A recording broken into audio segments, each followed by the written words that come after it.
വർത്താനം കേട്ടാൽ തോന്നൂ ഈ ബാങ്കും കായൊക്കെ നമുക്ക് ശ്രീധരൻ കിട്ടിയാന്ന്. നമ്മൾ വിചാരിച്ചാൽ ഒന്നും ജപ്തി ഒഴിവാക്കാൻ പറ്റൂല. എന്നാ പോളിയാ എവിടേക്ക്? അല്ലാതെ ഒഴിവാക്കാൻ പറ്റില്ല എന്ന് പറഞ്ഞില്ലേ?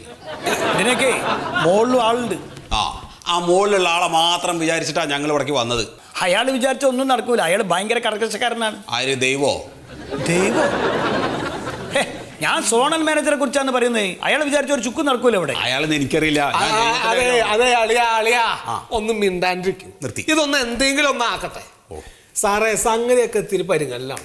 ഇതിപ്പോ ഈ കുട്ടറ കാര്യത്തിന് വേണ്ടി എടുത്താന്നുള്ള സാറിന് അറിയാലോ. സംഗതി ഇപ്പോഴത്തെ പരുവം എന്താന്ന് മനസ്സിലായല്ലോ. എന്താ ഞങ്ങൾ ചെയ്യേണ്ടത്? സാറിന് എന്താ ചെയ്യാൻ പറ്റുക അത് പറയും. അല്ല, നിങ്ങൾക്ക് ഇപ്പൊ എന്താ ചെയ്യാൻ പറ്റുക? അതാണ് നിങ്ങൾ നമ്മളോട് പറയേണ്ടത്.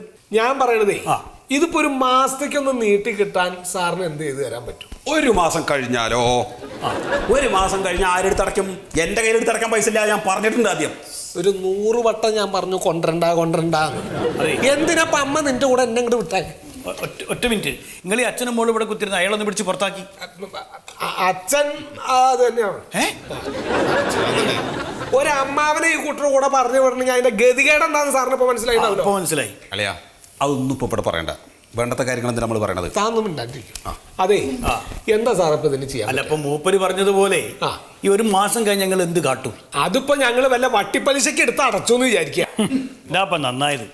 ഈ വട്ടിപ്പലിശക്കാരന് പിന്നെ നിങ്ങൾ എങ്ങനെ കായ് കൊടുക്കൂ? കായ് കൊടുത്തില്ലേ അയാൾ വന്ന് നിങ്ങളെ കുത്തിരി പിടിക്കൂലേ?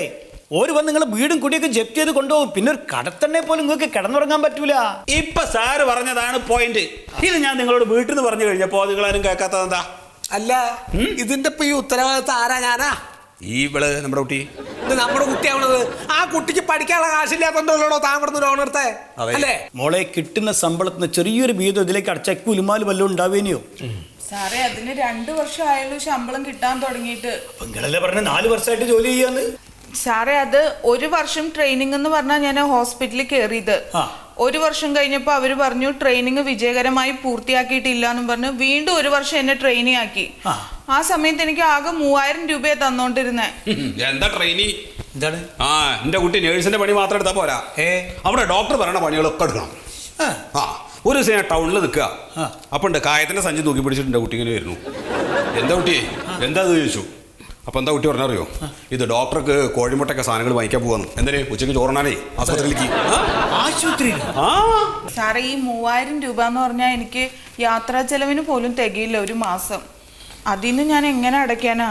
പിന്നെ ഒരു ആലോചന വരുമ്പോ ഈ ജോലിയൊക്കെ ഒരു ഉപകാരത്തിലേക്ക് ആലോചിച്ചിട്ടാണ് പിന്നെ പിന്നാലൊക്കെ നടന്നത്. അതാണ് ഇപ്പൊ ഇങ്ങനെ ആയത്. അതൊക്കെ 2 വർഷം മുമ്പത്തെ കാര്യം. ഇപ്പൊ നിങ്ങൾക്ക് അക്കൗണ്ടിൽ 12,000 രൂപ ശമ്പളം വരുന്നുണ്ട് കാണിക്കുന്നുണ്ടല്ലോ. അതിൻ്റെ അകത്ത് ഒരു 5,000 രൂപ എടുത്ത് അടച്ചാ പോരെ? സാർ, അത് അക്കൗണ്ടിൽ വരുന്നുണ്ട്. അത് 2012 നഴ്സിംഗ് സംഘടനയും സർക്കാരും കൂടി ഒത്തുതീർപ്പായതാണ്. 8,975 രൂപ നഴ്സുമാരുടെ അടിസ്ഥാന ശമ്പളം. ബാക്കി ആനുകൂല്യങ്ങളൊക്കെ കൂടി ചേർത്ത് 12,000 രൂപ ഞങ്ങളുടെ അക്കൗണ്ടിൽ ഇട്ട് തരികയും ചെയ്യും. പക്ഷെ ഇതിൽ നിന്ന് വിഡ്രോ ചെയ്ത് 4,500 രൂപ ഞങ്ങൾ വീണ്ടും ഹോസ്പിറ്റലിൽ കൊണ്ട് കൊടുക്കണം.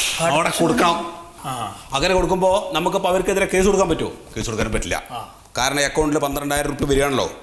എന്നാൽ അതിന്ന് പൈസ എടുക്കുമ്പോൾ ആ പൈസ കൊടുക്കണ്ടെന്ന് വെക്കുക. അത് ഇവിടെ കേൾക്കൂല. എടുത്തു കഴിഞ്ഞാൽ അന്ന് എന്നോട് കൊണ്ടേ കൊടുത്തോളൂ.